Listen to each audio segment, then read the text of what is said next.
मैं शिवम शुक्ला आप सभी दोस्तों का हार्दिक स्वागत करता हूं। आज की वीडियो के माध्यम से हम चर्चा करेंगे राजनीति शास्त्र अर्थात राजनीति विज्ञान या आप बोलते हैं अंग्रेजी में पॉलिटिकल साइंस। तो political science BA first year first semester के नवीनतम मॉडल पेपर के बारे में आज की वीडियो के माध्यम से चर्चा करेंगे।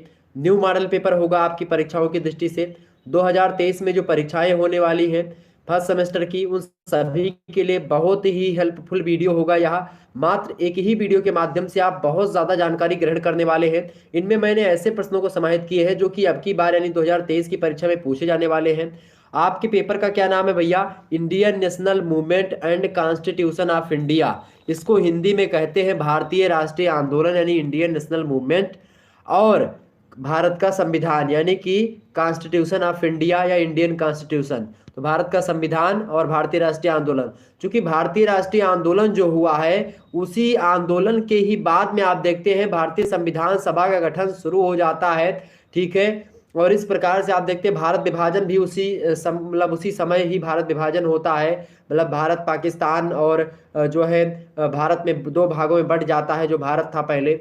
ठीक है, अंग्रेज लोग यहाँ पर आए, इन लोगों ने बंटवारा एक प्रकार से शुरुआत से ही एक प्रकार से आप देखते हैं 1905-6 ईस्वी से के आसपास से ही आप देखते हैं कि भारत में 1910 ईस्वी से आप देखेंगे 1906 ईस्वी से 1910 1930 1900 यहाँ सब से आप देखते हैं कि भारत में एक प्रकार से बंटवारे की रणनीति शुरू हुई हो जाती है। इसमें कोई दो राय नहीं है, लेकिन फिर भी अब इन सभी चीज़ों को हम समझने का प्रयास अवश्य करेंगे। आपकी परीक्षा की दृष्टि से ये सारे प्रश्न महत्वपूर्ण है। तो भारतीय राष्ट्रीय आंदोलनों में बहुत सारे आंदोलन हुए हैं। उनमें सबसे पहले आपको यहाँ पर पढ़ना क्या होगा कि आखिरकार जो भारतीय राष्ट्रीय आंदोलन हुए हैं उनके वो क्यों हुए, किन कारणों के माध्यम से हुए, क्या कि कैसी परिस्थितियां रही होंगी, और उन परिस्थितियों में किन मतलब कि जो हमारे जो राजनेता लोग रहे हैं या क्रांतिकारी लोग रहे कि उन लोगों ने किस तरीके से अंग्रेजों के चाहे वो नीतियां अंग्रेज लोग बनाते थे उनका किस प्रकार से जो है क्रियान्वयन एक प्रकार से अपने समाज में होने देते थे या उसका विरोध करते थे।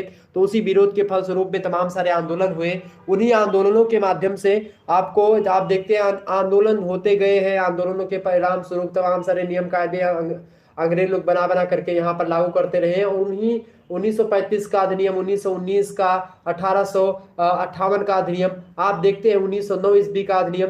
तो तमाम सारे अधिनियम आते हैं। 1935 ईस्वी के अधिनियम से पूरा भारतीय संविधान प्रभावित आपको मिलेगा।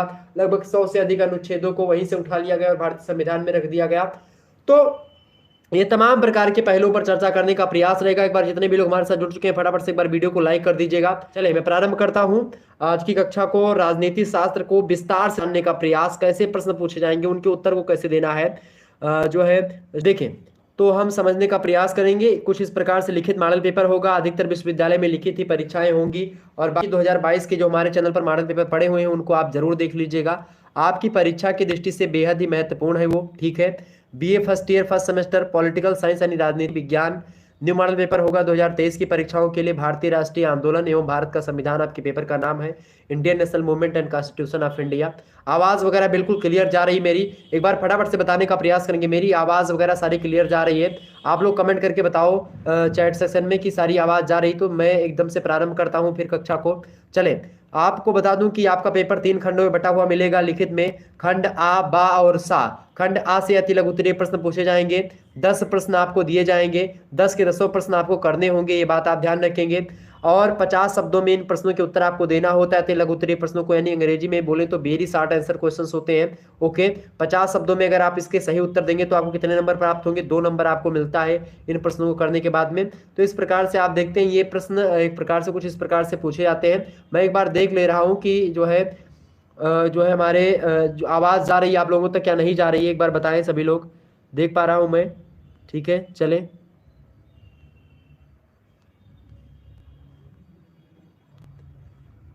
बताइए भाई सभी लोग, आवाज़ क्लियर है? चले पहला प्रश्न आपकी स्क्रीन पर आ चुका है। पहला प्रश्न है भारतीय राष्ट्रीय उदय के मतलब भारतीय राष्ट्रीय आंदोलन, यहाँ पर आंदोलन लिखना मैं भूल गया जल्दी जल्दी में। तो भारतीय राष्ट्रीय आंदोलन के उदय के कोई 5 कारण बताइए। ऐसे कौन कौन से 5 कारण थे महत्वपूर्ण जिनके कारण से भारतीय राष्ट्रीय आंदोलन का उदय हुआ, बताने का प्रयास करें। बहुत ही महत्वपूर्ण प्रश्न है, एग्जाम पॉइंट ऑफ व्यू से यह प्रश्न आपका छपेगा आपकी परीक्षा में, यह बात आप ध्यान रखेंगे। प्रश्न क्या है भैया? प्रश्न है कि भारतीय राष्ट्रीय आंदोलन के उदय के कौन कौन से कारण थे। बताएं सभी लोग, फटाफट से बताने का प्रयास करेंगे। एक बार वीडियो को लाइक कर दीजिएगा जितने भी लोग देख रहे हैं, और शेयर कर दीजिएगा सभी दोस्तों के पास। ओके, चले समझा जाए। बिल्कुल, चलते हैं, समझने का प्रयास करते हैं। आवाज वगैरह बिल्कुल क्लियर जा रही ना भाई? बताने का प्रयास करेंगे एक बार चैट। ओके ओके, चले।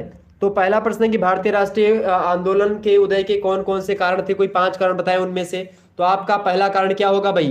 पहला कारण आप लिखेंगे सन 1857 का जो है क्या हुआ था, स्वतंत्रता संग्राम, प्रथम स्वतंत्रता संग्राम लड़ा गया था भारत की तरफ से 1857 ईस्वी में। आप सभी को पता होगा भारत का जो स्वतंत्रता संग्राम है 1857 ईस्वी का पहला स्वतंत्रता संग्राम है। इसका परिणाम ये हुआ कि आप देखते हैं कि विद्रोह सैनिक विद्रोह के रूप में शुरू होता है और भारत में इतनी तीव्र गति से फैला कि आप देखते हैं जन विद्रोह होने लगा। अलग अलग जो है इलाकों में आप देखते हैं ये आंदोलन अपना चरम रूप धारण करने लगा। एक चीज था इसमें कि कोई केंद्रीय सत्ता थी नहीं उस समय जब ये आंदोलन शुरू हुआ, और इसी कारण से आप देखते हैं आंदोलन फ्लॉप भी रहा है। लेकिन एडवर्ड थॉम्पसन कहते हैं कि विद्रोह के बाद भारतीयों में अंग्रेजों के प्रति भयंकर घृणा की भावना आ गई, और भारतीयों में विद्रोह का विचार आते ही अंग्रेजों से बदला लेने की भावना बढ़ती ही जा रही थी इस आंदोलन के बाद में। ठीक है, तो इस प्रकार से ये बदले की भावना जो है, इस बदले की भावना ने राष्ट्रवाद को जन्म दिया। राष्ट्रवाद की विचारधारा भारतीयों के मन में पनपी, जो अभी तक हमारे भारत के जो राजा महाराजा, जो हमारी भारत की जनता अभी तक राष्ट्रवाद से परिचित नहीं थी, अब वह भारत की जनता राष्ट्रवाद से परिचित हो चुकी थी। इस आंदोलन के बाद में राष्ट्रवाद की भावना उनमें एक प्रकार से आप देखते हैं, चूंकि पहले अपना भारत जो था छोटे छोटे राज्यों में छोटे छोटे टुकड़ों में बटा हुआ था। आपको पता होगा जब अंग्रेज यहां से छोड़ करके गए थे तो 565 छोटी बड़ी रियासतें कुल मिलाकर के भारत के पास थी, उनको एक में लीन करना था, विलय करना था। ठीक है, सरदार वल्लभ भाई पटेल ने उसको एक प्रकार से एकीकरण किया, यानी इसीलिए तो उनको बिस्मार्क बोला जाता है, इंडिया मतलब जर्मनी का। ठीक है, यानी कि इंडिया का बिस्मार्क उन्हीं को कहा जाता है। ठीक है बिस्मार्क ने जो काम जर्मनी में किया था वही काम सरदार वल्लभ भाई पटेल ने भारत में किया था, ये बात आप सभी को पता है। तो 1857 की क्रांति ना केवल एक क्रांति बल्कि प्रथम स्वतंत्रता संग्राम था भारतवासियों के लिए, प्रथम स्वाधीनता संग्राम था यह। आपको बता दूं ये मात्र एक सैनिक विद्रोह नहीं था। जो लोग कहते हैं कि सैनिक विद्रोह था, वो एकदम से एक प्रकार से उसके एक पहलू को चर्चा कर रहे हैं, एक पहलू को देख रहे हैं। मैं खुले मंच पर बोल रहा हूं ये सैनिक विद्रोह नहीं, ये एक प्रकार से स्वतंत्रता संग्राम था, एक चिंगारी थी, एक राष्ट्रवाद की हूंक थी, ये जो एक प्रकार से भारतीयों के मन में आई। और यहीं से इस आंदोलन के बाद से आप देखते हैं कि भारत में राष्ट्रवाद का उदय होता है। राष्ट्रवाद के उदय के परिणाम स्वरूप राष्ट्रीय आंदोलन के उदय का एक प्रकार से पृष्ठभूमि तैयार हो जाती है, और इस प्रकार से पहला कारण होता है भारतीय राष्ट्रीय आंदोलन के उदय का। पहला कारण क्या? 1857 का स्वतंत्रता संग्राम। दूसरा कारण लिखेंगे बाबू आप सभी लोग, क्या लिखेंगे? भारत का गौरवपूर्ण अतीत। भारत का गौरवपूर्ण अतीत आप सभी को पता होगा, भारत में बहुत सारे लोग आए, शक आए, हूण आए, कुषाण आए, बहुत सारे लोग आए भारत में, बहुत सारे कब्जा हुआ, अंग्रेज मतलब कि जो है अरब आए, मुगल आए, ठीक है, सभी लोग आए, अफगान आए, तुर्क आए, सब लोग आए भारत पर, सभी लोगों ने आक्रमण किया, लेकिन एक संस्कृति, सनातन संस्कृति को डगमग नहीं कर सकी।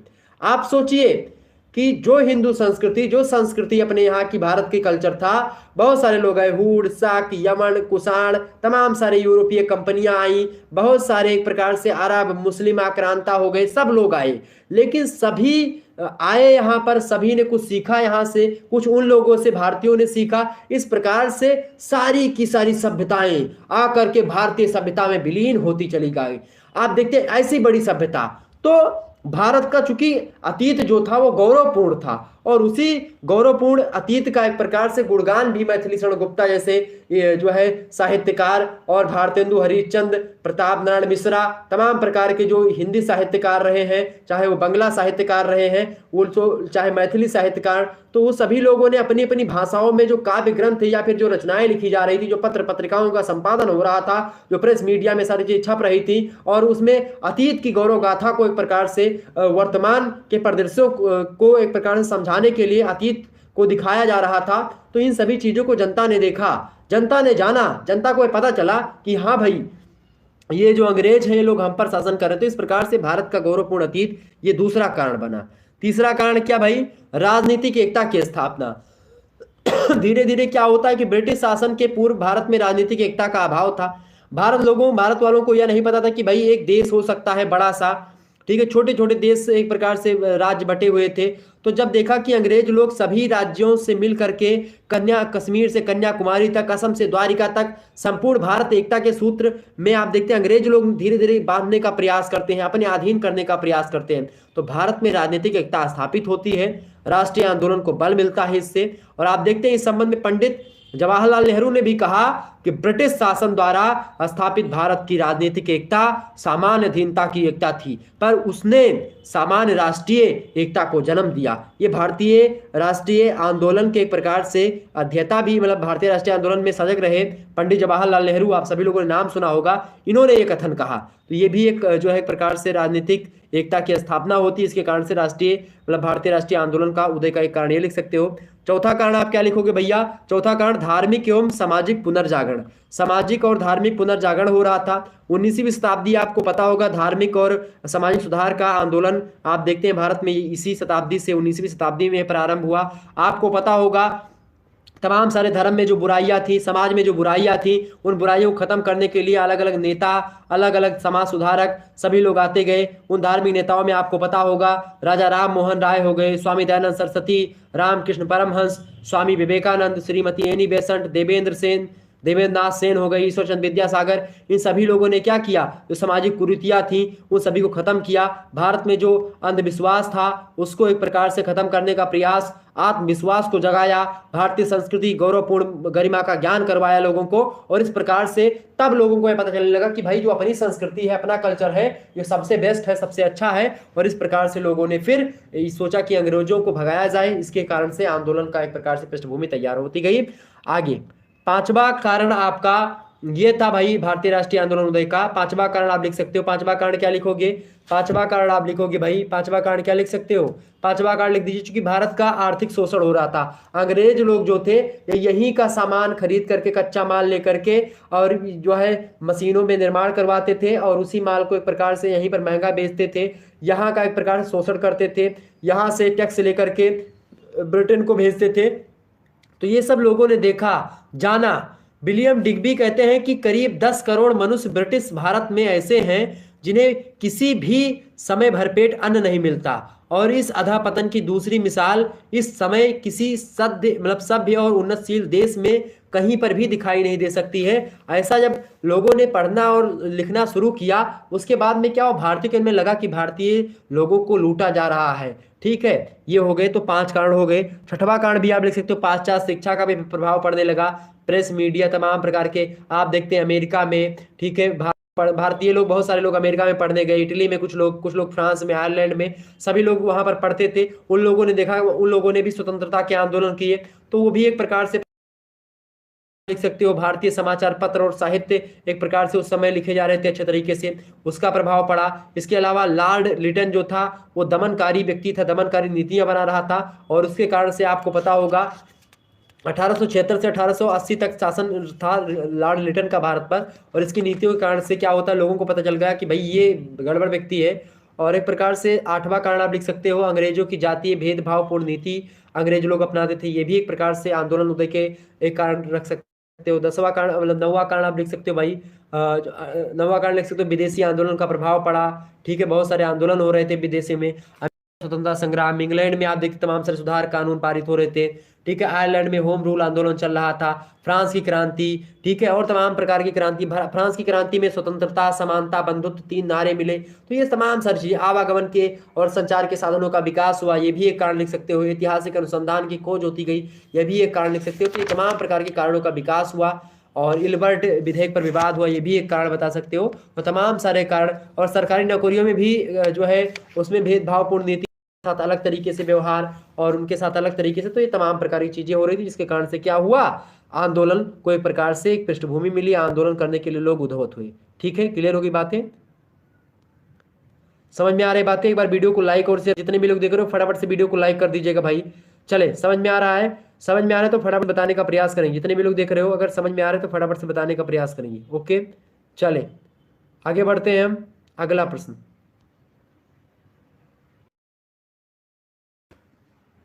अगला प्रश्न है आपका भाई, अगला प्रश्न है, देखेंगे सभी लोग, कांग्रेस की स्थापना कब हुई। कांग्रेस क्या है, भारतीय राष्ट्रीय कांग्रेस, इंडियन नेशनल, एक प्रकार से जो कांग्रेस है, तो भारतीय राष्ट्रीय कांग्रेस की स्थापना कब हुई, तो आप सभी को पता होगा। भारतीय राष्ट्रीय आंदोलन मतलब के बाद में आप देखते हैं 1885 ईस्वी का समय आता है, 1857 की क्रांति के बाद में लोगों को लगने लगा था कि कहीं ना कहीं पे एक ऐसा संगठन हो, एक ऐसी जो है शक्ति हो, जिसके तहत हम सभी लोग मतलब भारतीयों का प्रतिनिधित्व करती हुई एक संस्था होनी चाहिए। और एओ ह्यूम एक व्यक्ति था, एलन ऑक्टेवियन ह्यूम।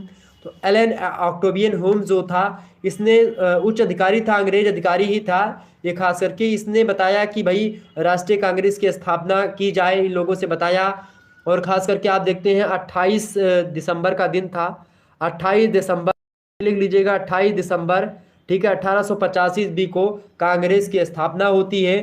एओ ह्यूम जो है, इन्होंने भारतीय राष्ट्रीय कांग्रेस की स्थापना करवाई। ह्यूम को इस संस्था का जनक कहा जाता है। और आप देखते हैं ह्यूम ने जो है 1 मार्च 1883 को कलकत्ता विश्वविद्यालय के छात्रों को संबोधित करते हुए एक खुला पत्र भी लिखा था। और इस पत्र में उन्होंने 50 ऐसे नवयुवकों की मांग की थी जो भले सच्चे निस्वार्थी हों, आत्मसंयमी हों, नैतिक साहसी हों, उन लोगों को बताया था। और इस प्रकार से आप देखते हैं एओ ह्यूम जो था ये बढ़िया व्यक्ति था। और ह्यूम ने इंग्लैंड में से वापस आने पर निश्चित किया था कि कांग्रेस का एक प्रकार से अधिवेशन करवाया जाएगा 25 से 28 दिसंबर को, और 1885 ईस्वी में पूना में आएगा। लेकिन क्या हुआ कि पूना में हैजा फैला हुआ था उस समय, तो पूना में हैजा फैला होने के कारण से क्या हुआ, यह सम्मेलन वहां पर नहीं रखा गया, मुंबई में आयोजित किया गया। आपको पता होगा कि जो है 28 दिसंबर को 12 बजे, आप देखते दिन के 12 बजे थे, दिन हो रहा था उसी समय, गोकुल दास तेजपाल संस्कृत पाठशाला थी उसी के प्रांगण में भारतीय राष्ट्रीय कांग्रेस के ऐतिहासिक सम्मेलन होता है। और इसमें आपको पता होगा कि तमाम सारे लोगों ने भाग लिया, तमाम प्रकार के प्रतिनिधियों थे, दादा भाई नौरोजी थे इसमें, फिरोज शाह मेहता थे, दीनसा जो है इदलजी बाचा थे, इसके अलावा जो है काशीनाथ तैलंग थे, ठीक है, इसके अलावा और भी लोग थे इसमें, जो है बी राघवाचार्य थे, ठीक है, जो है इंजी मतलब कि चंद्रावारकर थे। तो तमाम सारे लोगों ने मिल करके ये सम्मेलन की अध्यक्षता जो की थी, उन्होंने किसने की थी, WC बनर्जी यानी व्योमेश चंद्र बनर्जी ने प्रथम जो कांग्रेस की अधिवेशन हुआ था, प्रथम अधिवेशन, उसकी अध्यक्षता किसने की थी, तो व्योमेश चंद्र बनर्जी ने की थी। ओके, ये बात ध्यान रखेंगे। तो ये एक प्रकार से आप देखते हैं भारतीय राष्ट्रीय कांग्रेस की स्थापना 28 दिसंबर 1885 ईस्वी को, एक प्रकार से इसका प्रथम सम्मेलन जो होता है, प्रथम अधिवेशन, वो शुरू हो जाता है। इस प्रकार से सारी चीजें होती गई। वैसे एक जो है कूपलैंड नाम का व्यक्ति है, उसने कांग्रेस के बारे में कहा कि भारतीय राष्ट्रीयता ब्रिटिश राज की शिशु थी और ब्रिटिश अधिकारियों ने उसके पालन हेतु आशीर्वाद दिया, ये बताया। तो कहीं ना कहीं पे आप देखते हैं कांग्रेस की स्थापना सरकार के आशीर्वाद से हुई, ऐसा भी जो है वहाँ के यानी कि जो कूपलैंड नाम का इंग्लैंड का व्यक्ति वो भी बताता है। तो इस प्रकार से इन लोगों ने आलोचनाएं भी करी कि ये हम लोगों ने दे दिया है, कि एक प्रकार से आशीर्वाद दिया है तुमको कि ये रख लो, ये सारी चीज़ें, ठीक है। इसका उद्देश्य कई सारा रखा गया कि भाई साम्राज्य के विभिन्न भागों में देश हित के लिए लगन से कार्य किया जाए, लोग परस्पर संगठित हों और उनमें मित्रता बढ़े, और समस्त देश प्रेमियों में वंश, धर्म, प्रांत, इन सभी के हिसाब से मतलब कि ये उसमें झगड़ा लड़ाई ना हो, सभी इकट्ठा होकर के और अंग्रेजों के खिलाफ कार्य करें, मतलब अंग्रेजों की नीति जो गलत है उसका विरोध करें, ठीक है। और महत्वपूर्ण सामाजिक समस्याओं के संबंध में भारत के शिक्षित लोगों से भली भांति चर्चा करने के बाद परिपक्व विचारों को संग्रहित किया जाए, ये तमाम प्रकार के विचार इसके रखे गए। तो ये एक प्रकार से भारतीय राष्ट्रीय आंदोलन की चीज़ें थी जो मैंने आपको बताया। आगे बढ़ते हैं, अगला प्रश्न, अगला प्रश्न आपका तीसरा नंबर, सविनय अवज्ञा आंदोलन। सविनय अवज्ञा आंदोलन के बारे में आप सभी को पता होगा। साविनय, साविनय मतलब विनय के साथ, ठीक है। अवज्ञा मतलब होता है कि आज्ञा को ना मानना, आंदोलन माने आंदोलन, ठीक है। तो सविनय अवज्ञा आंदोलन के बारे में अगर बताऊं आपको, यानी कि हम आपकी अवज्ञा करेंगे, लेकिन कैसी अवज्ञा करेंगे? विनय के साथ अवज्ञा करेंगे। सविनय अवज्ञा आंदोलन हम करेंगे। सविनय अवज्ञा आंदोलन के बारे में आप क्या जानते हैं? सविनय अवज्ञा आंदोलन महात्मा गांधी जी के द्वारा चलाया गया था, और खास करके आप सभी को पता होगा सविनय अवज्ञा आंदोलन के बारे में आपको पता होगा। सविनय अवज्ञा आंदोलन जो है ये कांग्रेस द्वारा भी शुरुआत की गई। 14 से 16 फरवरी 1930 ईस्वी तक कांग्रेस कार्यकारिणी की एक बैठक साबरमती में आयोजित की गई, और इस बैठक में एक प्रस्ताव पारित किया गया, गांधी जी को सविनय अवज्ञा आंदोलन प्रारंभ करने का संपूर्ण अधिकार दे देगा कांग्रेस के द्वारा। और कार्यकारिणी में आप देखते हैं गांधी जी को आंदोलन प्रारंभ करने के संपूर्ण अधिकार प्राप्त थे, किंतु शांति और समझौते में विश्वास करने वाले गांधी जी थे। और वायसराय को आंदोलन प्रारंभ करने से पूर्व एक अवसर और दिया था गांधी जी ने, और एक पत्र लिखा था गवर्नर को, और इसमें कहा था कि यदि आप इन 11 शर्तों को मान लेते हो तो मैं सविनय अवज्ञा आंदोलन जो है ये नहीं करूंगा, लेकिन ये एक प्रकार से आंदोलन अगर आप मतलब कि ये नहीं मानते हो तो मैं आंदोलन करूंगा, आपकी सारी चीज़ों को गलत ठहराऊंगा, मतलब कि विनय के साथ आपकी अवज्ञा करूंगा। ये गांधी जी का कहना था। वो 11 चीज़ें क्या थी इसमें, वो भी आप सुन लीजिएगा। पहली चीज थी पूर्ण नशाबंदी, यानी नशाबंदी हो भारत में, पहली बात बताई गांधी जी ने। दूसरी बात क्या कही थी? मुद्रा विनिमय में 1 रुपया 1 शिलिंग 4 पेंस के बराबर माना जाए, मतलब एक मुद्रा के बारे में, मतलब मुद्रा विनिमय माने होता है आदान प्रदान, ठीक है। तीसरी बात, मालगुजारी आधी कर दी जाए और उसे विधानमंडल के नियंत्रण में रखा जाए, कही थी। चौथी बात ये कही थी कि नमक पर लगने वाला जो कर है वो बंद कर दिया जाए। पांचवी बात ये कही थी कि सैनिक व्यय में कमी की जाए और प्रारंभ में इसे आधा कर दिया जाए। और छठवीं बात ये कही थी कि बड़े बड़े अधिकारियों के वेतन कम से कम आधे कर दिए जाए। और सातवीं बात ये कही महात्मा गांधी जी ने कि विदेशी वस्त्रों पर तट मतलब कि तटकर लगाया जाए। जो तट यानी कि जो तट माने समझ रहे हैं ना, नदियों किनारे वाला जो इलाका या समुद्र किनारे, उस पर तटकर लगाया जाए। तटकर एक होता है कि जब अगर समुद्र से कोई माल आता है बंदरगाह से तो उस पर तटकर लगाया जाता है, तो वो लगाया जाए ताकि क्या हो कि देसी उद्योगों को संरक्षण प्राप्त हो। इसके अलावा आठवां बात बताई कि तटीय व्यापार संरक्षण कानून पारित किया जाए।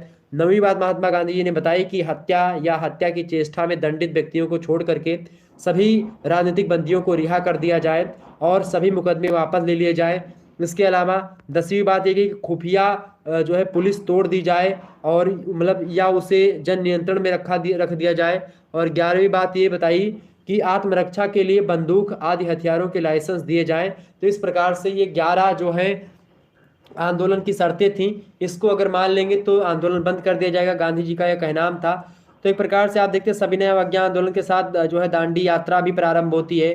दांडी यात्रा आप सभी को पता होगा कि 11 मार्च 1930 ईस्वी को साबरमती के मैदान में 75,000 व्यक्तियों ने एकत्रित होकर के प्रण किया कि जब तक स्वाधीनता नहीं मिल जाती तब तक ना तो हम स्वयं जो है चैन लेंगे और ना ही सरकार को चैन लेने देंगे। और उन्होंने 79 ऐसे कार्यकर्ता चुने जो कि 12 मार्च 1910 मतलब 1930 ईस्वी को साबरमती आश्रम से दंडी समुद्र तट की ओर चल पड़े और 200 मील लंबी दूरी पैदल चल करके 24 दिनों में पूरी यात्रा की जाए। और महात्मा गांधी जी इसके नेतृत्व करता थे, आगे ही चलते गए, कारवां बनता गया। और उनके पीछे पीछे आप देखते हैं जितने गांव से जाने लगते हैं, गांवों के जनसमूह उमड़ने लगते हैं, भीड़ इनके पीछे पीछे चलने लगती है। और गांधी जी कहते थे कि ब्रिटिश साम्राज्य एक अभिशाप है, इसे मैं समाप्त करूंगा, मैं इसे समाप्त करके रहूंगा, ये गांधी जी कहते थे, ठीक है। गांधी जी कहते थे खादी पहना जाए, शराब पीना बंद किया जाए, सरकारी नौकरी छोड़ने का उपदेश भी देते थे। तो एक प्रकार से आप देखते हैं ये दांडी यात्रा भी इसी समय प्रारंभ की गई। तो ये था आपका जो है क्या भाई, सविनय अवज्ञा आंदोलन। सविनय अवज्ञा आंदोलन का कार्यक्रम ये हुआ कि 6 अप्रैल 1930 को गांधी जी द्वारा स्वयं नमक कानून तोड़ने के पश्चात आंदोलन के कार्यक्रम निर्धारित किए गए। पहली बात ये बताई गई इसमें कार्यक्रम के तहत कि गांव-गांव में नमक कानून को तोड़ करके नमक बनाया जाएगा और चाहिए। और दूसरी बात ये बताई कि महिलाओं द्वारा शराब, अफीम और विदेशी वस्त्रों की दुकानों पर धरना दिया जाना चाहिए। तीसरी बात बताई कि विदेशी वस्त्रों का प्रयोग बंद करके सार्वजनिक रूप से विदेशी वस्त्रों की होली जलाई जानी चाहिए। इसके अलावा चौथी बात बताई कि हिंदुओं को अस्पृश्यता का त्याग कर देना चाहिए। पांचवी बात बताई गांधी जी ने कि विद्यार्थियों द्वारा सरकारी स्कूलों और कॉलेजों का बहिष्कार कर दिया जाना चाहिए।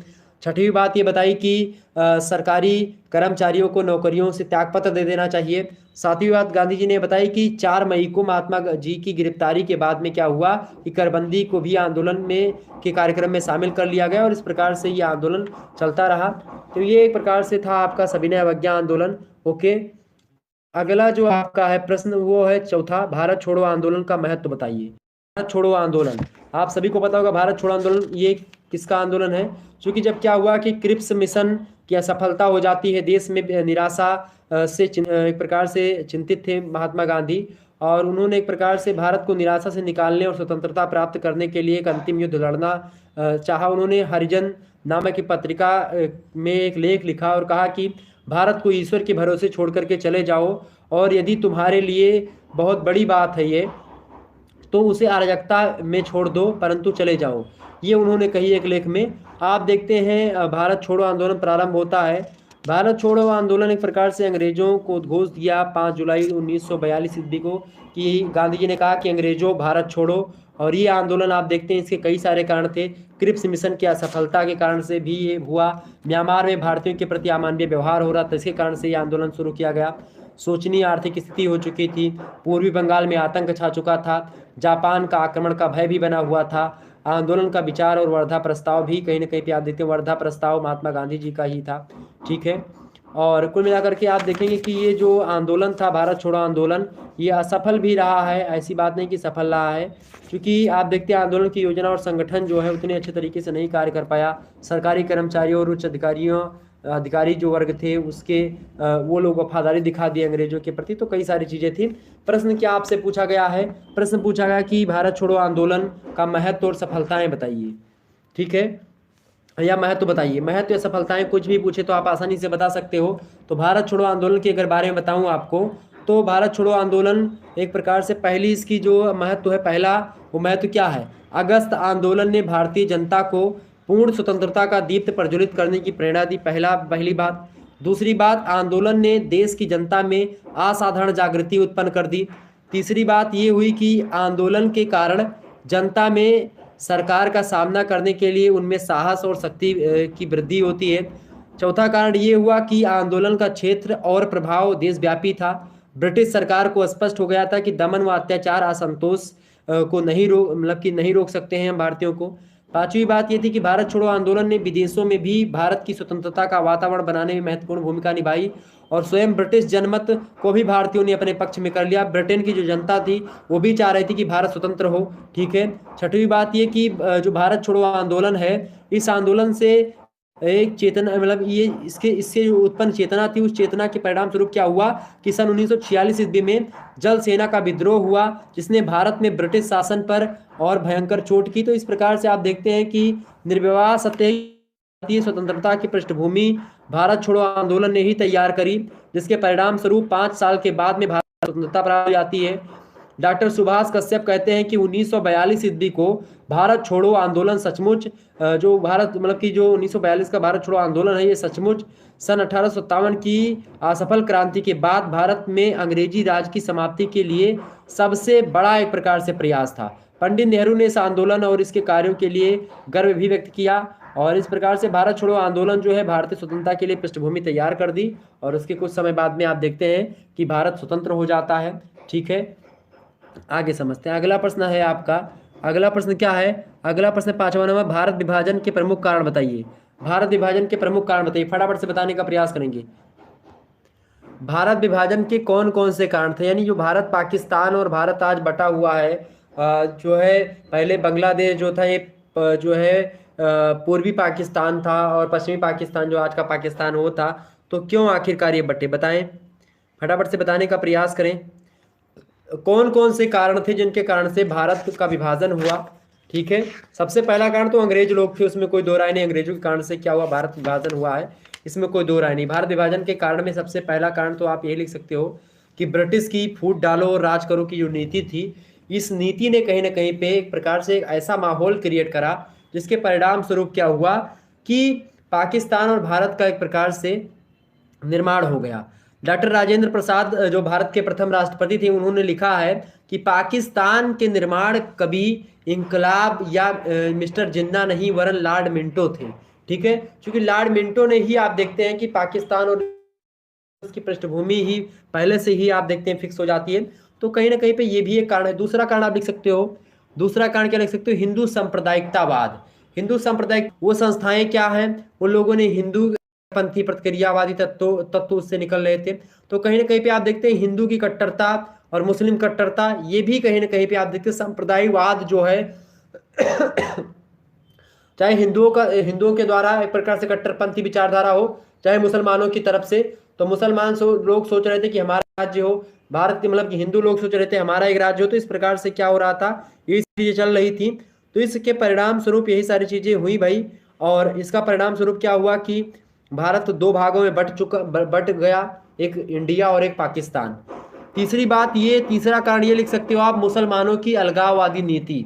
मुसलमानों की अलगाव वाली नीति से मतलब लगा सकते हो शुरुआत से ही इनकी नीति कुछ इसी तरीके से, अंग्रेजों ने भारत में अपना साम्राज्य स्थापित कर मुस्लिम विरोधी नीति अपनाई थी, जिसके कारण से क्या हुआ कि उनकी स्थिति गिर गई थी। मुस्लिम नेता सर सैयद अहमद खां की धारणा थी कि हिंदुओं से अलग रह करके ही मुसलमान अपनी प्रगति कर सकते हैं, और इससे मुसलमानों में अलगाववादी भाव का एक प्रकार से पनपना शुरू हो जाता है। ब्रिटिश सरकार भी थोड़ा सा प्रोत्साहन दे देती मुसलमानों को, ठीक है, जिन्ना तो है ही। तो एक प्रकार से आप देखते हैं इन सभी के कारण से धीरे धीरे करके दो भागों में बढ़ जाता है। चौथा कारण आप लिख सकते हो जिन्ना की हठधर्मी। जिन्ना जो था ये मुस्लिम लीग का एक प्रकार से राष्ट्रीय मतलब मुस्लिम लीग का एक प्रकार से था, मुस्लिम लीग का मिस्टर जिन्ना। और ये जो है खास करके आप देखते हैं ये कोई योजना बनती थी अगर भारतीय राष्ट्रीय कांग्रेस की, तो उसमें आप देखते हैं ये अड़चन कहीं ना कहीं पे इसकी भारत की मतलब पाकिस्तान की मांग में एक प्रकार से कोई अड़चन ना आए, इसके लिए इसने सारी गतिविधियां करी। कांग्रेसी नेताओं ने जिन्ना से मिलना और स्वतंत्रता के लिए राजी करने के लिए उनके प्रति समझौता के दृष्टिकोणों को भी अपनाया, लेकिन इसने एक प्रकार से एक ना सुनी और ये अपने में एक प्रकार से ही चलता रहा। चूंकि इसको गुमान भी था कि ये बढ़िया वकील था, मतलब जानकार था मिस्टर जिन्ना, ऐसी बात नहीं कि जो जिन्ना था ये जानकार नहीं था, वकील था, बढ़िया वकील था अपने जमाने का, ठीक है, जानकार था। तो एक प्रकार से हठ धर्मी थी कि भाई मैं इतना जानकार हूँ और ये ऐसे दुनिया भर का यही सब सोच रहा था। इसके कारण से क्या होता है कि दो भागों में भारत जो है बट जाता है। कितने भागों में? दो भागों में, भारत और पाकिस्तान। उस समय बांग्लादेश नहीं था, पाकिस्तान पूर्वी और पश्चिमी दो पाकिस्तान थे, ठीक है। चौथा का पांचवा कारण आप लिख सकते हो सांप्रदायिक दंगे और उपद्रव। सांप्रदायिक दंगे हो रहे थे। आपने एक मूवी देखी होगी गदर, सनी देओल साहब की मूवी है, आप लोगों ने देखा होगा। उसमें आपको पता होगा कि जो दंगे हो रहे थे उसमें दंगों के बारे में बताया गया है। आप कई सारे उपन्यास को पढ़ सकते हो, ठीक है, तो उन सभी उपन्यासों में भी दंगों के बारे में आपको मिलेगा। झूठा सच उपन्यास आप पढ़ लीजिएगा, यशपाल का है, उसमें आपको मिल जाएगा। तो सांप्रदायिक दंगे जो हो रहे थे, तमाम सारे उपद्रव हो रहे थे, ये भी एक कारण था भारत पाकिस्तान का बंटवारा हो जाना। इसके अलावा और भी तमाम सारे कारण उत्तरदायी आप हो मतलब हो इसके। कौन कौन से कारण? अगला कारण है, छठवां कारण आप लिख सकते हो भाई, भारत विभाजन का। अगला कारण है आपका अंग्रेज अधिकारियों का षड्यंत्र। चूंकि अंग्रेज अधिकारी जो था ये लोग षड्यंत्र कर रहे थे कि एक प्रकार से भारत दो भागों में बटे, शुरुआत से ही चाहते थे। चूंकि एक को मिलाएंगे, एक से मिलेंगे, एक से झगड़ा करेंगे तभी सारी चीजें कर पाएंगे। तो इस कारण से ये लोग क्या कर रहे थे, ये लोग एक प्रकार से भारत में रह करके और भारत को तोड़ करके जाना चाहते थे, यानी जाते समय भी ये भारत को तोड़ने के प्रयास में थे पूर्ण रूप से। ये बात भी आप ध्यान रखेंगे। तो ये भी कारण था, अंग्रेज अधिकारी लोग षड्यंत्र किया करते थे। ओके, पंडित जवाहरलाल नेहरू ने तंग आकर कहा था कि हम दर्द से छुटकारा पाने के लिए, सर कटवाने के लिए तैयार हो गए, अर्थात देश विभाजन के लिए तैयार हो गए। ये अंग्रेजों के कारण से ही हुआ था। अंग्रेज लोग ने ऐसा माहौल ही क्रिएट कर दिया था कि ये भाई बंटवारे के सिवाय कोई और चारा बचा ही नहीं था, ठीक है। महात्मा गांधी तो नहीं चाहते थे कि बंटवारा हो, ठीक। इसके अलावा आपको पता होगा कि अगला कारण क्या है, कांग्रेस की मुस्लिम लीग से प्रति आप देखते हैं तुष्टीकरण की नीति। तो कांग्रेस की मुस्लिम लीग के प्रति तुष्टीकरण की नीति भी कहीं ना कहीं पे आप देखते हैं शुरुआत से ही रही। और आप देखते हैं 1916 का मुस्लिम लीग के साथ समझौता हुआ, 1920 में असहयोग आंदोलन में खिलाफत के प्रश्न को मिलाना, 1932 में सांप्रदायिक निर्णय के प्रति कांग्रेस का अरुचिपूर्ण रुख। तो ये सब कहीं ना कहीं पे आप देखते हैं कांग्रेस की भूल थी, और इनका परिणाम क्या हुआ कि मुस्लिम लीग का एक प्रकार से मुसलमानों पर प्रभाव पड़ता है और पाकिस्तान की मांग जो होती है उसको एक सफलता मिल जाती है। तो इस प्रकार से सारी चीजें होती है। आगे देखते हैं, अगला प्रश्न है आपका। अगला प्रश्न है भाई, और भी तमाम सारे कांग्रेस की थकावट। कांग्रेस चूंकि थक चुकी थी, 1885 में बनी थी, लड़खड़ाती हुई आगे बढ़ रही थी। लॉर्ड माउंटबेटन का प्रभाव भी पड़ा, ठीक है। इसके अलावा सत्ता हस्तांतरण की घोषणा भी हो चुकी थी। तो कई सारी चीजों के कारण से क्या होता गया कि धीरे धीरे ये भारत जो है बट गया। ओके, क्लियर हो रहा है? बाकी सारी बातें क्लियर हो रही हैं? एक बार फटाफट से वीडियो को लाइक कर दीजिए जितने भी लोग देख रहे हैं हमारे साथ। शालिनी, पीयूष, सेजल, पिंटू जो है किलर, उदय, ये पगला, अंशु, इस का नाम रख लेते हो भैया। नीलू, देवेश, पुष्पांजलि, विवेक कुमार, सभी का स्वागत है। ओके चलें। शिवांगी सिंह,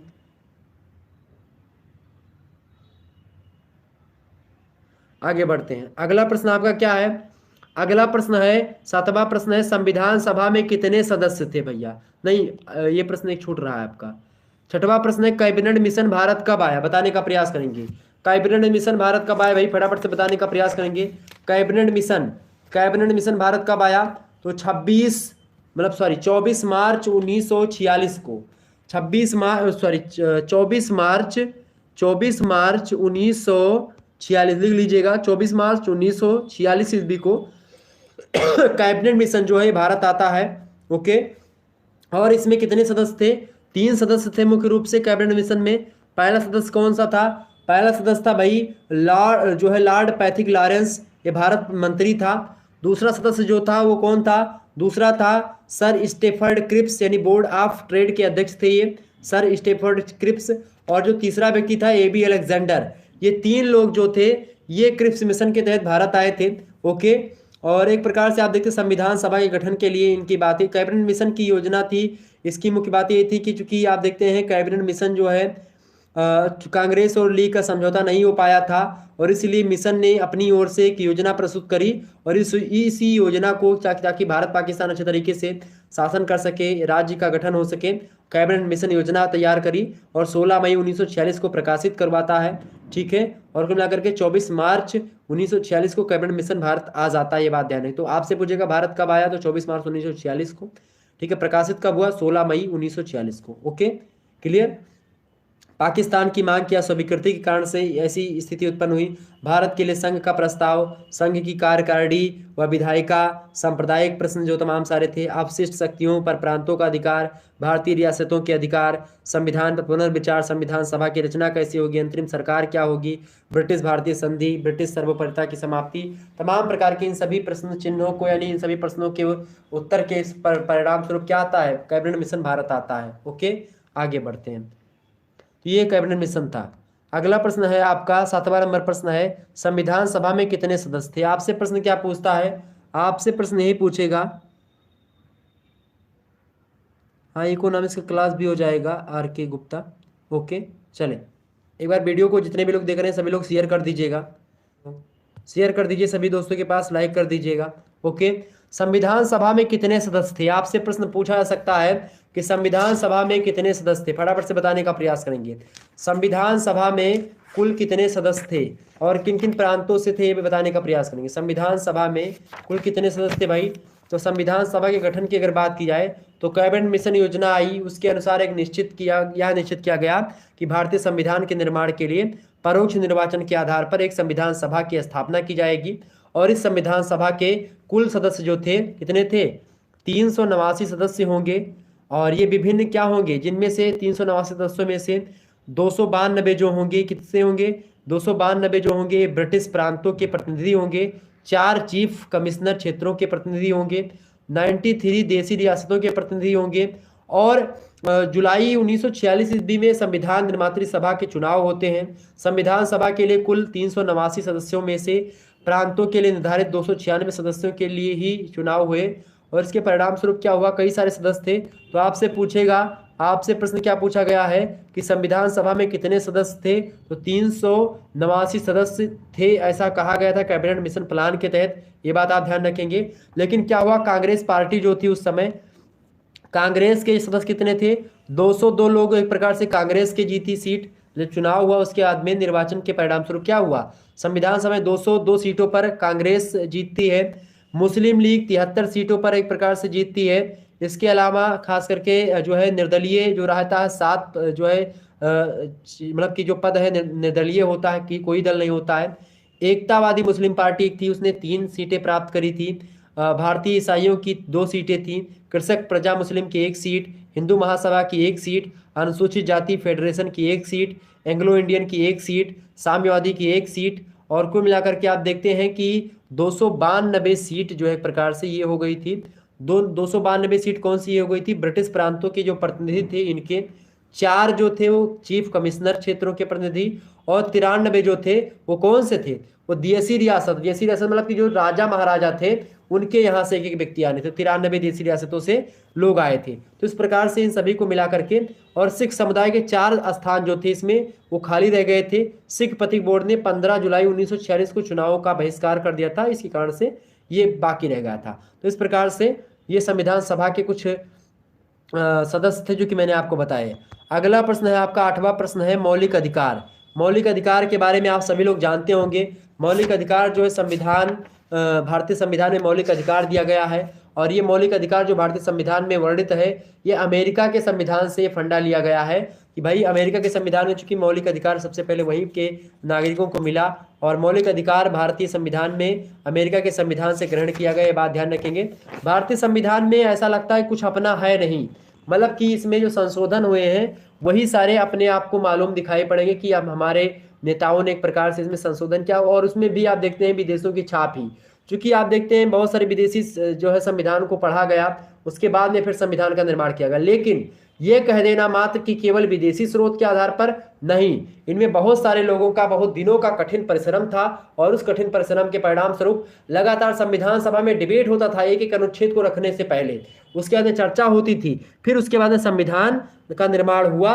तो इसके परिणाम स्वरूप आप देखते हैं मौलिक अधिकारों को अमेरिका के संविधान से अपने भारतीय संविधान में ग्रहण किया गया है, मौलिक कर्तव्यों को रूस के संविधान से ग्रहण किया गया है, आयरलैंड से नीति निर्देशक सिद्धांतों को ग्रहण किया गया, यानी कि डीपीएसपी, इसको आप directive principles of state policy बोलते हैं प्यार से अंग्रेजी में, ठीक है। तो इसको आयरलैंड के संविधान से लिया गया है, ठीक है। इंग्लैंड से तो आप सभी को पता होगा पूरी संसदीय व्यवस्था ही ले ली गई है। संघात्मक शासन लिया गया है कनाडा के संविधान से। तो ये सारी चीजें आप देखते हैं, समवर्ती सूची ऑस्ट्रेलिया के संविधान से ली गई। तो आप देखते हैं कि ये जो भारतीय संविधान में चीजें ली गई हैं वो सब कहीं ना कहीं पे विदेशी स्रोतों पर आधारित हैं, ओके। इसीलिए उधारों का दस्ता भी या गुलदस्ता कहा जाता है भारतीय संविधान को, ठीक है, जो है आलोचकों के द्वारा। प्रश्न क्या है, भारत में जो मौलिक अधिकार है वो क्या है। मौलिक अधिकार की बात की जाए तो भारतीय संविधान में पहले 7 मौलिक अधिकार प्राप्त थे, ठीक है। अब कितने हैं, अब जो है केवल 6 मौलिक अधिकार ही हैं। जो एक मौलिक अधिकार हटा दिया गया है वो था संपत्ति का मौलिक अधिकार। संपत्ति का जो अधिकार था पहले मौलिक अधिकार था, अब ये कानूनी अधिकार हो गया है, यानी अब संपत्ति पर आपका अधिकार नहीं है, कानून का अधिकार है। ये बात आप ध्यान रखेंगे, ठीक है, क्लियर हो गई। यानी नहीं पहले अगर रोड बनने को होता था, जो संपत्ति का अधिकार मौलिक अधिकार था, रोड मान लेते बन रहा है, अब उसमें क्या होता है कि अगर किसी के खेत में गड्ढा हो गया तुरंत जो है तुरंत मुकदमा कर दिया सरकार के खिलाफ कि भाई हमारा खेत खोद लिया या ये कर लिया। तो जब भूमि सुधार आंदोलन आया उसके बाद में इंदिरा गांधी इन लोगों ने क्या करा, एक प्रकार से आप देखते हैं कि मौलिक अधिकारों में ये मतलब कि ये हनन मतलब खत्म हो गया, संपत्ति का अधिकार जो है यह मौलिक अधिकार हो गया है। ये बात आप ध्यान रखेंगे, सॉरी मौलिक अधिकार नहीं है, मौलिक अधिकार की श्रेणी से हट गया, कानूनी अधिकार यानी विधिक अधिकार हो गया है, क्लियर। जो मौलिक अधिकार है ये भारतीय संविधान के भाग 3 में वर्णित है। किसमें, आप लिखेंगे भाग 3 में भारतीय संविधान के मौलिक अधिकारों के बारे में बताया गया है, अमेरिका के संविधान से लिया गया है। अनुच्छेद 12 से लेकर के अनुच्छेद 35, ये जितने अनुच्छेद है इतने में आपको 6 प्रकार या 7 प्रकार के मौलिक अधिकारों के बारे में बताया गया था, लेकिन एक मौलिक अधिकार हटा दिया गया। तो अब कितने मौलिक अधिकार बचे भाई, कितने बचे, 6 मौलिक अधिकार हैं जो कि इसमें बताए गए, 12 से लेकर के 35 तक। मुख्य रूप से जो है 14 से लेकर के 32 तक ही है, ठीक है।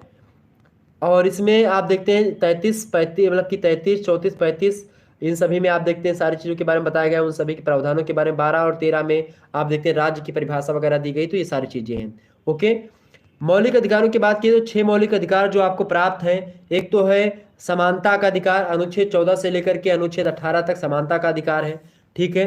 इसके बाद में आप सभी को पता, समानता के बाद में जो है स्वतंत्रता का अधिकार है। स्वतंत्रता का अधिकार आप सभी को पता होगा, ठीक है।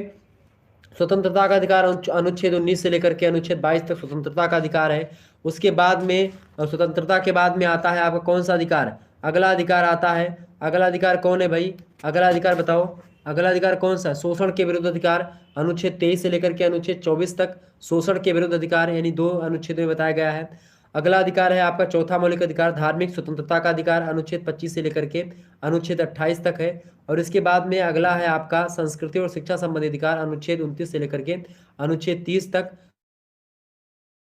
आपका जो छठवां मौलिक अधिकार है वो संवैधानिक उपचारों का अधिकार है, अनुच्छेद 32 में वर्णित है। ओके, अनुच्छेद 32 को ही जो है, जो ये थे, क्या नाम है इनका, डॉक्टर भीमराव अंबेडकर, इन्होंने क्या कहा था, अनुच्छेद 32 को संविधान की आत्मा कहा था। ये बात आप ध्यान रखेंगे, हृदय कहा था। ओके, क्योंकि इसमें 5 प्रकार के रिटों के बारे में बताया गया, बंदी प्रत्यक्षीकरण लेख, परमादेश लेख, ठीक है, प्रतिषेध लेख, उत्प्रेक्षण और अधिकार परीक्षा, ये 5 जो है मतलब भारतीय संविधान में जो मौलिक अधिकार है, अगर उनका हनन होता है, सरकार के द्वारा हनन किया जाता है, तो जो पब्लिक होगी वो एक प्रकार से सुप्रीम कोर्ट में एक प्रकार से क्या करेगी, सुप्रीम कोर्ट में जा करके जो है मतलब कि मुकदमा दायर कर सकती है राज्य के खिलाफ, सरकार के खिलाफ। ठीक है, तो वो इन तमाम प्रकार के बंदी प्रत्यक्षीकरण रेखा की मान लेते हैं, आपको पुलिस आए, पकड़ ले और बंद कर दे, आपको 10-12 दिन तक बंद, या 24 घंटे के अंदर अगर आपको वो न्यायालय में नहीं पेश करते हैं आने जाने के समय को छोड़ करके, तो खास करके क्या होगा, तो आपको एक प्रकार से मतलब आपका ये अधिकार है, मौलिक अधिकार है कि आपको न्यायालय में पेश किया जाए। अगर आपको न्यायालय में नहीं पेश किया जाता है तो आप अपने वकील से बोलेंगे, आप वकील आपका क्या कर सकता है, एक रिट जाकर के न्यायालय से जारी करवाएगा बंदी प्रत्यक्षीकरण की, और पुलिस थाने में ला करके पटकेगा, पुलिस वाले जो है दौड़ते हुए न्यायालय में जाएंगे और आपको पेश करेंगे। बंदी को ऐसा नहीं कि वीडियो कॉलिंग के तहत, ना ना ना ना, ये वहां पर ले जाएंगे, कोर्ट में कचहरी में खड़ा करेंगे, सारी चीजें होंगी। ओके, ये सारी चीजें, तो ये मौलिक अधिकार है। अगला है आपका 9वां प्रश्न है, राष्ट्रपति पद के लिए योग्यताएं बताइए। राष्ट्रपति पद के लिए कितनी योग्यताएं हैं, मतलब कि चाहिए, बताने का प्रयास करेंगे फटाफट से। राष्ट्रपति पद के लिए योग्यताएं, राष्ट्रपति। ओके, प्रश्न बड़ा ही धाकड़ है। बातचीत मत करो भाई, बिल्कुल बातचीत मत करिए, नहीं ब्लॉक कर दिया जाएगा। बातचीत क्यों कर रहे हो आप लोग, है? उदय प्रभाकर तिवारी क्या लिख रहे हैं ये, कि उलझ कर तेरी जुल्फों में यूं आबाद हो जाऊं, हैं? यही करने आते हो? अरे पढ़ लो भैया, थोड़ा बहुत तो जान जाबो, हैं? खाली बतुआ ही ना आयो है यहाँ, अलग बतुआ लियो, बतुआ ना रोकित है, उम्र ही है बतुआए के, लेकिन बाद में बतुआ लियो, ठीक? अभी पढ़ लियो।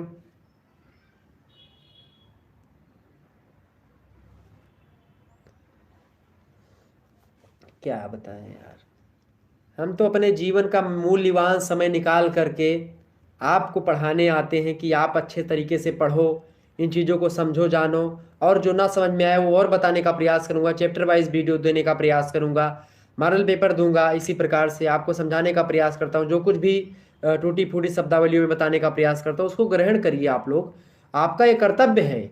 ठीक है, अब आप लोग क्या कर रहे हो, कर्तव्य जो आपका है वो नहीं कर रहे हो।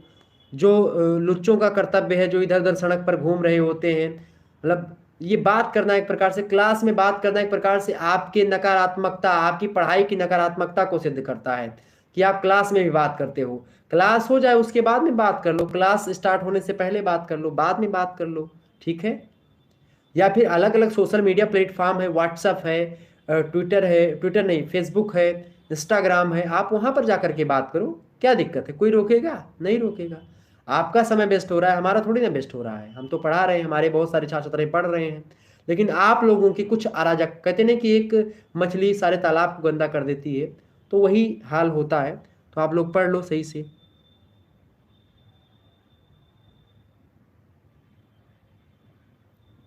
हाँ, इकोनॉमिक्स का क्लास भी जो है करवा देंगे, बिल्कुल।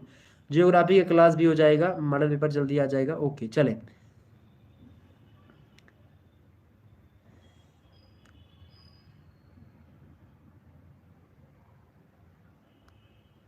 चले, राष्ट्रपति पद के लिए क्या योग्यता है, यानी राष्ट्रपति अगर आपको बनना है, आप में से जितने छात्र छात्राएं देख रहे हैं, अगर आपको राष्ट्रपति बनना है तो आप क्या करोगे?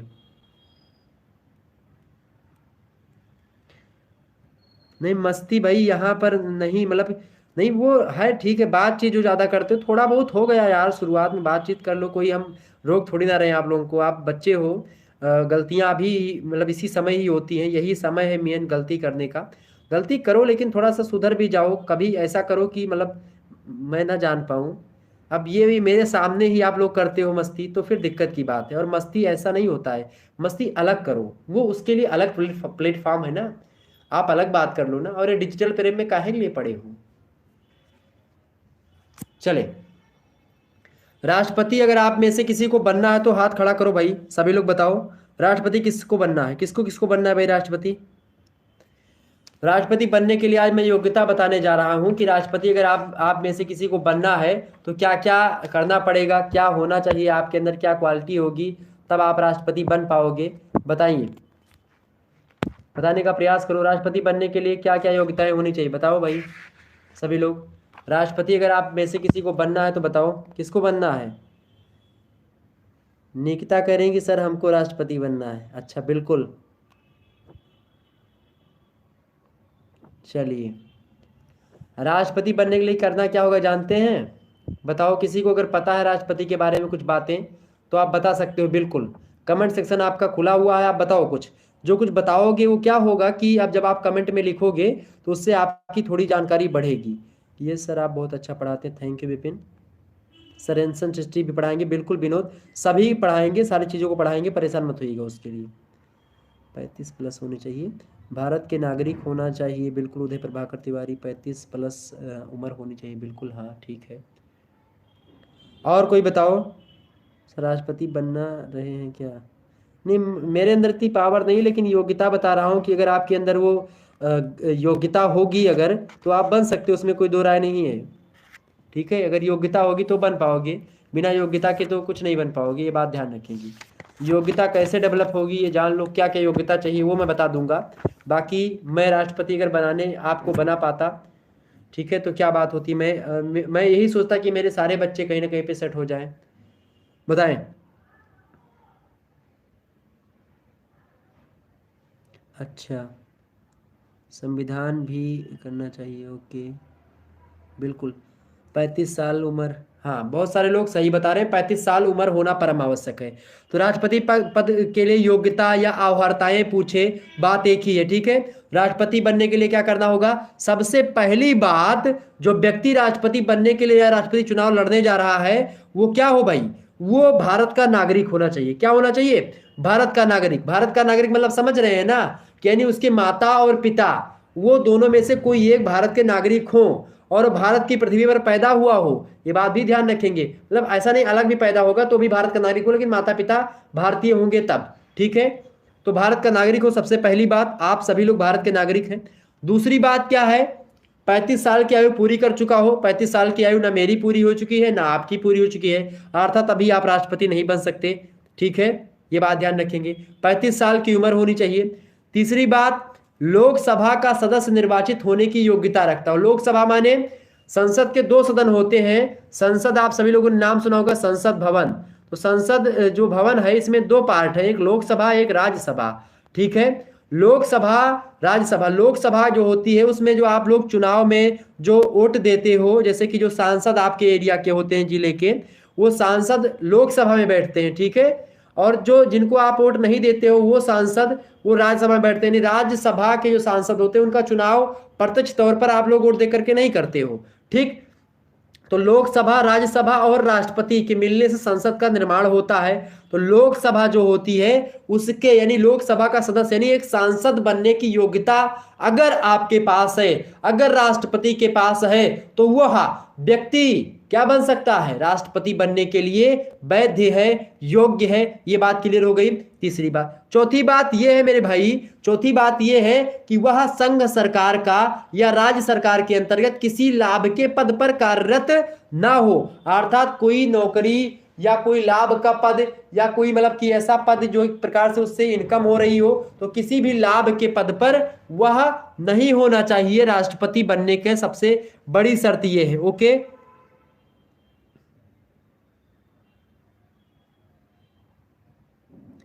रंजीत बाबूजी जो है क्लास होगी बीए मतलब कि जो आर्थिक मतलब इकोनॉमिक्स की क्लास है वो हुई है, किसी दिन क्लास करवा देंगे। जब भी क्लास होगी आपकी रात के 8 बजे या जो है 9 बजे के आसपास ही होती है, तो एक बार आप चेक कर लो, ये आपका कर्तव्य है, एक बार आप चेक कर लीजिए कि कब क्लास हो रही है। क्योंकि मैं अकेला हूँ और सारे सब्जेक्ट को मैं पढ़ाने का प्रयास करता हूँ। मैं सोच रहा था कि सभी जो है टीचर्स को बुलाऊं और उनसे पढ़वाऊं, तो फिर दिमाग में आता है कि यार जो है अब आप लोग चूंकि मेरे कारण से इस चैनल को सब्सक्राइब किए हैं, और अगर आप लोगों की रिक्वायरमेंट होगी तो मैं और भी टीचर्स लाने का प्रयास करूंगा, क्योंकि अकेले में क्या होता है कि सारे सब्जेक्ट को पढ़ाने में क्या होता है, बड़ी मेहनत पड़ती है बाबू, ठीक है। और लेकिन फिर भी मैं आप लोगों के लिए दिन रात मेहनत करता हूँ। सर आप तो कोई रिस्पॉन्स नहीं दे रहे हो। आर के गुप्ता जी क्या पूछ रहे हो, रिस्पॉन्स क्या क्या पूछ रहे हो भाई, क्या रिस्पॉन्स देना है आपको, हैं बोलिए। चले, आपका कमेंट मैं देख रहा हूँ, जिसका भी जो क्वेश्चन है आप पूछ लीजिएगा। अभी मैं लास्ट के 5-6 मिनट दे दूंगा आपको, तो उसमें आप जो है प्रश्न अपना कर लीजिएगा। ओके चले, 25 साल का नहीं, 35 साल एज होनी चाहिए। 25 साल प्रधानमंत्री बनने के लिए एज होनी चाहिए। कितनी साल? 25 साल प्रधानमंत्री बनने के लिए एज चाहिए और देवेश जी, और 35 साल चाहिए राष्ट्रपति बनने के लिए। क्लियर कर लीजिए इसको थोड़ा सा, ठीक है। इसके अलावा संसद या राज्य विधानमंडल के किसी सदन का सदस्य नहीं हो सकता है यदि इनमें से किसी सदन का कोई सदस्य अपने सेवा काल में राष्ट्रपति पद के लिए निर्वाचित हो जाता है, तो उसे पद को छोड़ना पड़ेगा। यानी जब वो राष्ट्रपति की तिथि मतलब कि ग्रहण करने, राष्ट्रपति बनने से पहले उसको उस पद से सेवानिवृत्ति का त्यागपत्र देना होगा, ठीक है। ये बात ध्यान रखेंगे। राष्ट्रपति का निर्वाचन जो होता है एकल संक्रमणीय मत पद्धति के द्वारा होता है, ठीक है। ये बात आप ध्यान रखेंगे, किसी दिन चर्चा कर लेंगे। आगे बढ़ते हैं। अगला प्रश्न है आपका, उच्चतम न्यायालय की स्थापना के समय न्यायाधीशों की कुल संख्या कितनी थी? बताएं बताएं। न्यायाधीश जब उच्चतम न्यायालय की स्थापना हुई, उच्चतम न्यायालय माने क्या होता है? सर्वोच्च न्यायालय। उच्चतम न्यायालय मतलब क्या होता है भाई? सर्वोच्च न्यायालय को ही क्या बोलते हैं? उच्चतम न्यायालय बोलते हैं। आप सभी को पता होगा। उच्चतम न्यायालय के बारे में जानते हो, उसी को सर्वोच्च न्यायालय बोलो या उच्चतम न्यायालय बोलो या फिर उसी को सुप्रीम कोर्ट बोलो, ठीक है, बात एक ही है। तो सुप्रीम कोर्ट की बात किया है, स्थापना कब हुई थी सुप्रीम कोर्ट की? सुप्रीम कोर्ट की स्थापना कब हुई थी? फटाफट से बताने का प्रयास करेंगे। सुप्रीम कोर्ट की स्थापना हुई थी भैया 1950 ईस्वी में, ठीक है।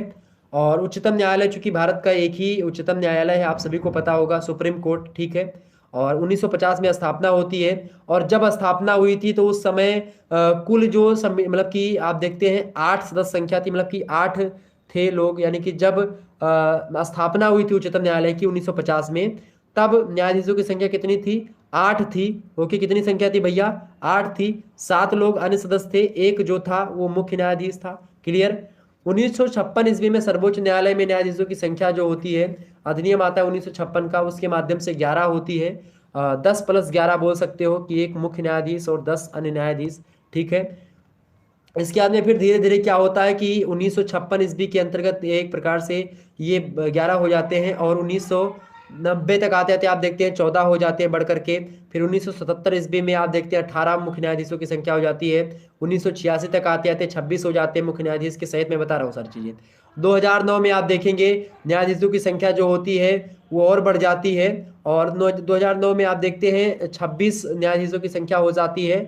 और धीरे धीरे बढ़ करके आप देखते हैं आज जो है वर्तमान में मुख्य न्यायाधीशों की संख्या कितनी है उच्चतम न्यायालय में?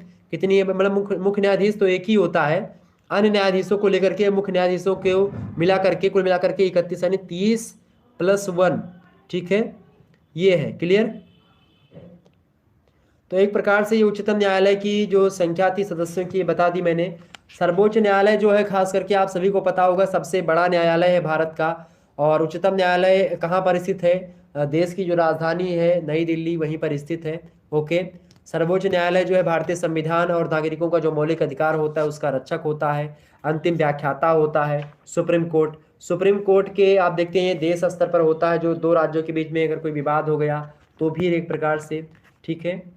और सर्वोच्च न्यायालय में आप देखते हैं मुख्य न्यायाधीश होते हैं, और उसके बाद में वरिष्ठतम न्यायाधीश भी होते हैं। अलग अलग प्रावधान होता है, चर्चा करते रहेंगे किसी दिन इन सभी टॉपिक्स पर।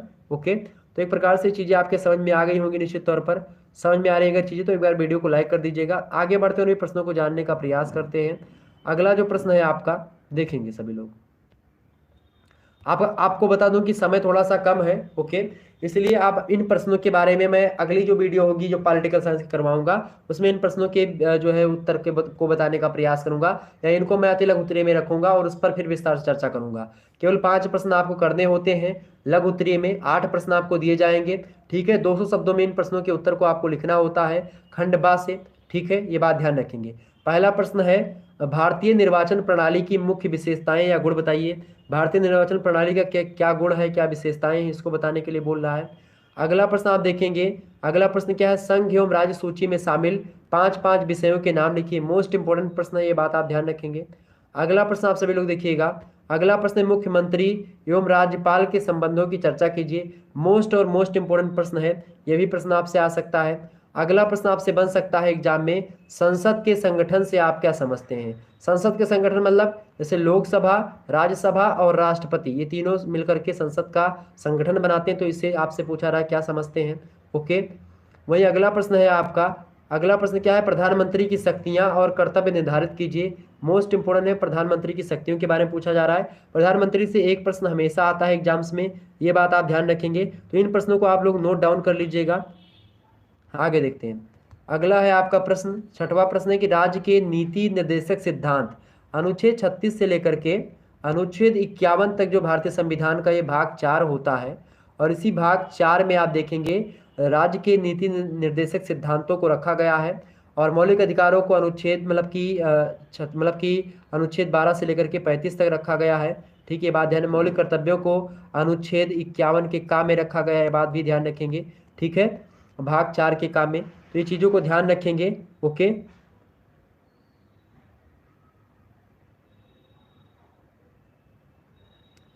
तो 36 से 51 की अगर मैं बात करूं, 36 से 51 जो है ये नीति निर्देशक सिद्धांत शामिल है, मौलिक अधिकार, तो इन दोनों में अंतर को लेकर के आपसे प्रश्न पूछा जाता रहा है। और राजनीतिक नीति निर्देशक सिद्धांत जो है ये राज्य के द्वारा किए भी जा सकते हैं, नहीं भी किए जा सकते हैं, लेकिन मौलिक अधिकारों का अगर हनन होता है तो उसके लिए आप सुप्रीम कोर्ट तक जा सकते हो, राज्य के नीति सिद्धांतों के लिए आप नहीं जा सकते हो। ठीक है, कई सारे अंतर है, चर्चा करेंगे इस पर विस्तार से, हम जो है बताने का प्रयास करेंगे। अगला प्रश्न है नीति शास्त्र की प्रमुख शिक्षाएं बताइए। मोस्ट इंपोर्टेंट प्रश्न है, पहले चैप्टर से ये प्रश्न है, ये बात ध्यान रखेंगे। ओके, ये प्रश्न आप पढ़ लीजिएगा। अगला प्रश्न है आपका, असहयोग आंदोलन का उद्देश्य एवं कार्यक्रम बताइए। मोस्ट इंपोर्टेंट प्रश्न है, असहयोग आंदोलन बहुत ही फेमस आंदोलन था अपने जमाने का ये। ओके, आगे देखते हैं, और अगला प्रश्न आपका आ चुका है, देखिए केवल 2 प्रश्न करने होते हैं आपके दीर्घ उत्तरीय से खंडसा में, और 500 शब्दों में इन प्रश्नों का उत्तर आपको लिखना है खंडसा से। क्लियर बातें, और खंडसा की अगर मैं बात करूं आपको, तो ये प्रश्न जितने भी हमने यहाँ पर लिखे हैं बहुत ही महत्वपूर्ण है, बहुत ही हेल्पफुल है, तो आप लोग क्या करेंगे,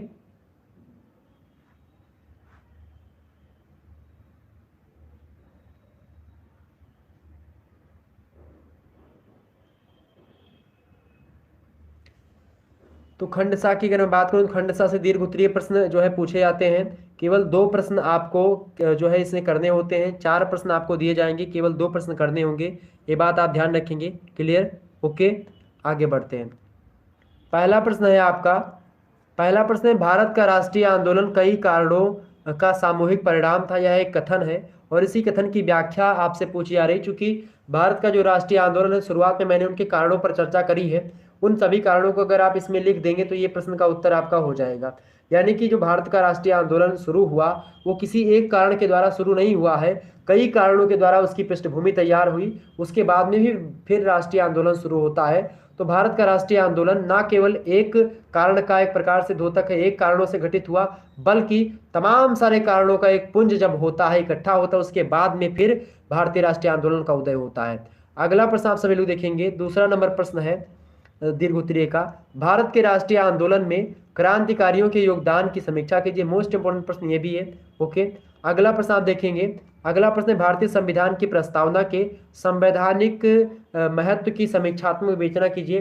भारतीय संविधान की प्रस्तावना, जो कि संविधान की कुंजी या संविधान की आत्मा भी कही जाती है, वैसे डॉक्टर भीमराव अम्बेडकर तो संविधान के हृदय और आत्मा बोलते हैं किसको, अनुच्छेद 32 को, संवैधानिक उपचारों के अधिकार को, लेकिन बहुत सारे विद्वान संवैधानिक जो है मतलब संविधान की आत्मा बोलते हैं उसकी प्रस्तावना को, प्रियम्बल को, जिसमें लिखा है कि हम भारत के लोग भारत को एक संपूर्ण प्रभुत्व संपन्न समाजवादी पंथ निरपेक्ष। ठीक है, अगला प्रश्न आपका है चौथा नंबर और लास्ट प्रश्न है, भारतीय नागरिकता अधिनियम जो आया था 1955 का, उसका वर्णन कीजिए। चूंकि नागरिकता जो है अनुच्छेद 5 से लेकर के अनुच्छेद 11 तक भारतीय संविधान में वर्णित की गई है, और नागरिकता क्यों मतलब कि चूंकि नागरिकता को लेकर के बहुत सारा एक प्रकार से बहुत सारे बवाल भी हुए हैं, बवाल मतलब कि मेरे कहने का मतलब है बहुत सारे प्रावधान किए गए नागरिकता को लेकर के, कौन नागरिक होगा कौन नागरिक नहीं होगा, इसको लेकर के बहुत ज़्यादा एक प्रकार से वो हुआ है, एक प्रकार से विचार विमर्श हुआ है। क्योंकि भारत और पाकिस्तान का विभाजन हुआ तो उसमें कौन भारत का नागरिक होगा तो कौन पाकिस्तान का नागरिक होगा, इसको लेकर के जो प्रावधान है अनुच्छेद 5 से लेकर के अनुच्छेद 11 तक वर्णित किए गए हैं। भाग 2 कहा जाता है इसको, ठीक है। अनुच्छेद भाग 2 में वर्णित है नागरिकता, तो ये ध्यान रखेंगे। ओके, क्लियर होगी बातें। तो ये सारे के सारे प्रश्न आपकी परीक्षा की दृष्टि से बेहद ही महत्वपूर्ण थे, जो कि मैंने चर्चा कर ली। निश्चित तौर पर आपके समझ में आए होंगे। एक बार जितने भी लोग देख रहे हो फटाफट से वीडियो को लाइक कर दीजिएगा। ओके, धन्यवाद।